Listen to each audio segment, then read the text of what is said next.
உலகமே ஒரு சிறிய கிராமமாக மாறிவிட்ட இக்காலத்தில் ஒவ்வொரு நாட்டிற்கும் எரிசக்தி பாதுகாப்பு என்பது உயிர்நாடி போன்றது. குறிப்பாக இந்தியா போன்ற வேகமாக வளர்ந்து வரும் பொருளாதாரங்களுக்கு அதன் உள்நாட்டு எரிசக்தி தேவைகளில் கணிசமான பகுதியை இறக்குமதி செய்வதால் எரிசக்தி பாதுகாப்பு என்பது ஒரு முதன்மையான தேசிய மூலோபாய கவலையாக உள்ளது. உலகளாவிய கச்சா எண்ணெய் வர்த்தகத்தில் சுமார் 85 விழுக்காடு இந்திய பெருங்கடல் வழியாக நடைபெறுகிறது. இது இப்பகுதியின் புவிசார் அரசியல் முக்கியத்துவத்தை மேலும் அதிகரிக்கிறது. ஆனால் இந்த எரிசக்தி பாதுகாப்பிற்கான தேடலில் உலக நாடுகள் என்னென்ன வியூகங்களை வகுக்கின்றன, எப்படி மறைமுகமான சதுரங்க ஆட்டங்களை ஆடுகின்றன என்பது உங்களுக்கு தெரியுமா? இந்த சதுரங்க ஆட்டங்களில் மூலோபாய முதலீடுகள், இருதரப்பு ஒப்பந்தங்கள் மற்றும் உள்கட்டமைப்பு மேம்பாடு ஆகியவை முக்கிய பங்காற்றுகின்றன. அப்படியான ஒரு நகர்வுதான் இந்தியாவுக்கும் இலங்கைக்கும் இடையே நடந்த ட்ரின்கோமலி ஒப்பந்தம்.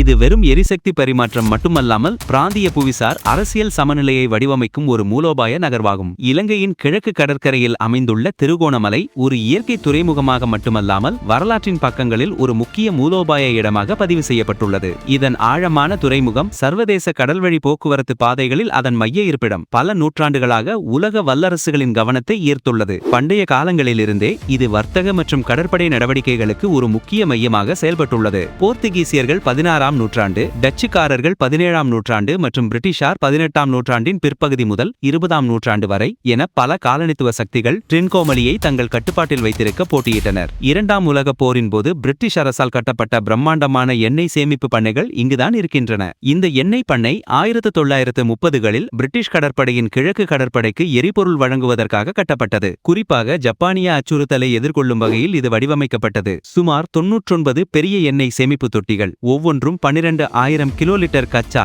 எண்ணெயை சேமிக்கும் திறன் கொண்டவை. இதன் மொத்த சேமிப்பு திறன் சுமார் 1.188 மில்லியன் கிலோலிட்டர், அதாவது சுமார் 7.5 மில்லியன் பேரல்கள் ஆகும். இது ஒரு நாட்டின் மூலோபாய எண்ணெய் இருப்புகளை கணிசமாக அதிகரிக்கும் திறன் கொண்டது. ஆனால் இலங்கைக்கு சுதந்திரம் கிடைத்த பிறகு இந்த வசதிகள் பல ஆண்டுகளாக பயன்படுத்தப்படாமல் போதிய பராமரிப்பின்றி பாழடைந்த நிலையில் இருந்தன. இந்த வரலாற்று சிறப்புமிக்க எண்ணெய் பண்ணைகளை மீண்டும் உயிர் பெறச் செய்ய இந்தியா ஒரு முக்கியமான ஒப்பந்தத்தை மேற்கொண்டது. இது இரு நாடுகளுக்கும் பரஸ்பர நன்மைகளை வழங்கும் ஒரு திட்டமாக அமைந்தது. இந்த ட்ரின்கோமலி எண்ணெய் சேமிப்பு பண்ணைகள் இந்தியாவின் எரிசக்தி பாதுகாப்புக்கு மிகவும் முக்கியமானவை. இந்தியா உலகின் 3வது பெரிய கச்சா எண்ணெய் நுகர்வோர் நாடாகும். மேலும் அதன் கச்சா எண்ணெய் தேவைகளில் சுமார் 85 விழுக்காடு இறக்குமதி மூலம் பூர்த்தி செய்யப்படுகிறது. 2022-23 நிதியாண்டில் இந்தியாவின் கச்சா எண்ணெய் இறக்குமதி மதிப்பு சுமார் 157.5 பில்லியன் அமெரிக்க டாலர்களை எட்டியது. இத்தகைய இறக்குமதி சார்பு, சர்வதேச எண்ணெய் சந்தை விலைகள் மற்றும் புவிசார் அரசியல் ஸ்திரத்தன்மை ஆகியவற்றால் இந்தியாவை மிகவும் பாதிக்கக்கூடியதாக ஆக்குகிறது.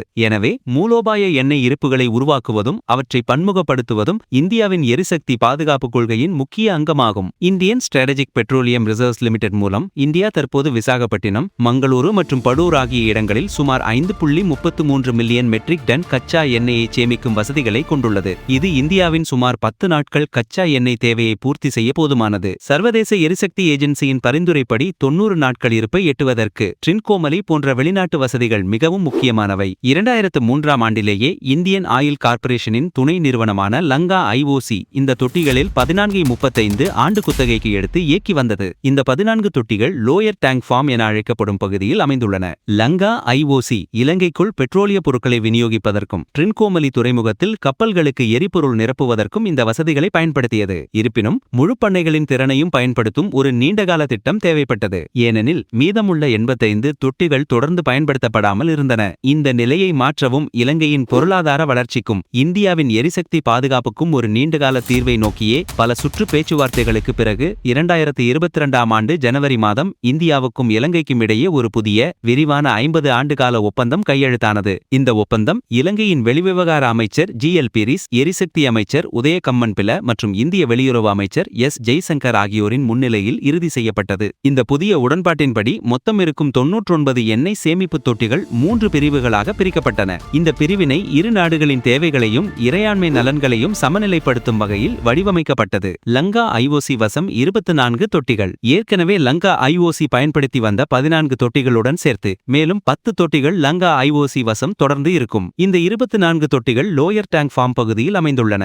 இது லங்கா ஐஓசியின் இலங்கைக்குள் எரிபொருள் விநியோகச் சங்கிலியை வலுப்படுத்தும். மேலும் பிராந்தியத்தில் அதன் வணிக நடவடிக்கைகளை விரிவுபடுத்த உதவும். இலங்கை பெட்ரோலிய கழகம் வசம் 14 தொட்டிகள். இலங்கை பெட்ரோலிய கழகம் தனது சொந்த பயன்பாட்டிற்காக 14 தொட்டிகளை பெறும். இந்த தொட்டிகள் அப்பர் டேங்க் ஃபார்ம் பகுதியில் அமைந்துள்ளன. இது இலங்கையின் தேசிய எரிசக்தி பாதுகாப்பை வலுப்படுத்தும். உள்நாட்டு தேவைகளுக்கான மூலோபாய இருப்புகளை நேரடியாக நிர்வகிக்க உதவும். மேலும் இறக்குமதி சார்ந்த நிலையை ஓரளவு குறைக்கும். ட்ரின்கோ பெட்ரோலியம் டெர்மினல் லிமிடெட் வசம் 61 தொட்டிகள். மீதமுள்ள 61 தொட்டிகளை நிர்வகிக்க ட்ரின்கோ பெட்ரோலியம் டெர்மினல் லிமிடெட் என்ற ஒரு புதிய கூட்டு நிறுவனம் உருவாக்கப்பட்டது. இந்த நிறுவனத்தில் இலங்கை பெட்ரோலிய கழகத்திற்கு 51% பங்குகளும் லங்கா ஐஓசிக்கு 49% பங்குகளும் உண்டு. இந்த 51-49 பங்குதாரர் விகிதம் இலங்கைக்கு இந்த மூலோபாய சொத்தின் மீது பெரும்பான்மையான கட்டுப்பாட்டை உறுதி செய்கிறது. அதே நேரத்தில் இந்தியாவின் முதலீடு மற்றும் செயல்பாட்டு நிபுணத்துவத்தை பயன்படுத்துகிறது. இந்த கூட்டு முயற்சி சர்வதேச அளவில் தொட்டிகளை குத்தகைக்கு விடுவதன் மூலம் வருவாயை ஈட்டுவதையும் பிராந்திய எரிசக்தி மையமாக ட்ரின்கோ மெலியை மேம்படுத்துவதையும் நோக்கமாக கொண்டுள்ளது.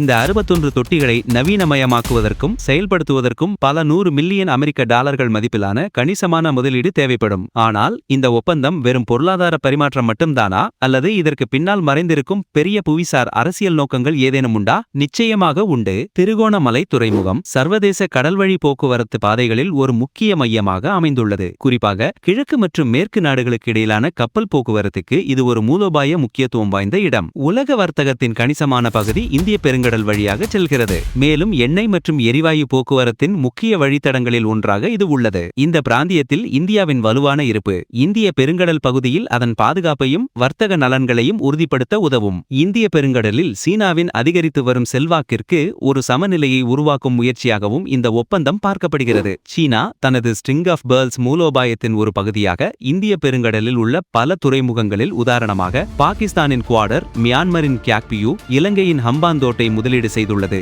இலங்கையின் தெற்கில் அமைந்துள்ள ஹம்பாந்தோட்டை துறைமுகத்தை சீனா 2017ஆம் ஆண்டில் கடன் திருப்பிச் செலுத்த முடியாததால் 99 வருட குத்தகைக்கு எடுத்தது. இது இந்தியாவின் பாதுகாப்பு வட்டாரங்களில் கவலையை எழுப்பியது. இந்த சூழலில் ட்ரின்கோமலியில் இந்தியாவின் விரிவாக்கப்பட்ட இருப்பு பிராந்தியத்தில் ஒரு மூலோபாய சமநிலையை மீட்டெடுக்கவும் இந்தியாவின் இண்டோ பசிபிக் மூலோபாயத்தை வலுப்படுத்தவும் உதவுகிறது. இந்த மூலோபாயம் சுதந்திரமான, வெளிப்படையான, அனைவரையும் உள்ளடக்கிய மற்றும் விதிகள் அடிப்படையிலான பிராந்திய ஒழுங்கை வலியுறுத்துகிறது. இது இந்தியாவின் கடல்சார் பாதுகாப்பிற்கும் பிராந்தியத்தில் ஒரு நிகர பாதுகாப்பு வழங்குனர் என்ற அதன் நோக்கத்திற்கும் பங்களிக்கிறது. குறிப்பாக மனிதாபிமான உதவி மற்றும் பேரிடர் நிவாரணம் மற்றும் கடல்சார் கள விழிப்புணர்வு போன்ற துறைகளில் இந்த ஒப்பந்தத்தின் மூலம் இந்தியாவுக்கு பல நன்மைகள் கிடைக்கின்றன. தனது எரிசக்தி தேவைகளில் பெரும்பகுதியை இறக்குமதி செய்யும் இந்தியாவுக்கு ட்ரின்கோமலியில் ஒரு பெரிய சேமிப்பு வசதி கிடைப்பது அதன் எரிசக்தி பாதுகாப்பை அதிகரிக்கும். இந்தியாவின் தற்போதைய மூலோபாய பெட்ரோலிய இருப்பு வசதிகள் விசாகப்பட்டினம், மங்களூரு, படூர் சுமார் 5.33 மில்லியன் மெட்ரிக் டன் கச்சா எண்ணெயை சேமிக்கும் திறன் கொண்டவை. இது சுமார் 9.5 நாட்கள் தேவையை பூர்த்தி செய்கிறது. ட்ரின்கோமலி வசதி இந்த இருப்புகளை பன்முகப்படுத்தவும் ஒரு பெரிய வெளிநாட்டு இருப்பை உருவாக்கவும் ஒரு வாய்ப்பை வழங்குகிறது. எதிர்காலத்தில் ஏதேனும் விநியோகச் சங்கிலி சிக்கல்கள், உதாரணமாக மத்திய கிழக்கில் புவிசார் அரசியல் பதட்டங்கள், 2021 சூயஸ் கால்வாய் அடைப்பு ஏற்பட்டால் இந்த சேமிப்பு பண்ணைகள் ஒரு முக்கியமான பங்கை வகிக்கும். மேலும் ட்ரின்கோமலியில் ஒரு செயல்பாட்டு மையத்தை கொண்டிருப்பது இந்திய எண்ணெய் நிறுவனங்களுக்கு பிராந்தியத்தில் ஒரு லாஜிஸ்டிக்ஸ் மற்றும் பன்கரிங் மையமாக செயல்பட வாய்ப்பளிக்கிறது. இது வர்த்தக ரீதியாகவும் நன்மை பயக்கும். இலங்கையை பொறுத்தவரை பல ஆண்டுகளாக பயன்படுத்தப்படாமல் இருந்த ஒரு பெரிய சொத்து இப்போது வருவாய் ஈட்டும் ஒரு திட்டமாக மாறியுள்ளது. இது இலங்கையின் பொருளாதாரத்திற்கு ஒரு ஊக்க சக்தியாக அமையும். குறிப்பாக நாட்டின் தற்போதைய பொருளாதார நெருக்கடிக்கு மத்தியில் வெளிநாட்டு நேரடி முதலீட்டை ஈர்க்கும். இந்த ஒப்பந்தம் தொட்டிகளை நவீனமயமாக்குவதற்கும் மேம்படுத்துவதற்கும் தேவையான முதலீட்டை ஈர்க்கும். இது வேலைவாய்ப்பை உருவாக்கும் மற்றும் உள்ளூர் பொருளாதாரத்தை மேம்படுத்தும். மேலும் நவீனமயமாக்கப்பட்ட எண்ணெய் சேமிப்பு வசதிகள் நாட்டின் எரிசக்தி விநியோகத்தை மேம்படுத்தும். இது உள்நாட்டு சந்தையில் எரிபொருள் பாதுகாப்பையும் உறுதி செய்யும். இது இலங்கையின் தேசிய எரிசக்தி பாதுகாப்பை கணிசமாக மேம்படுத்துகிறது.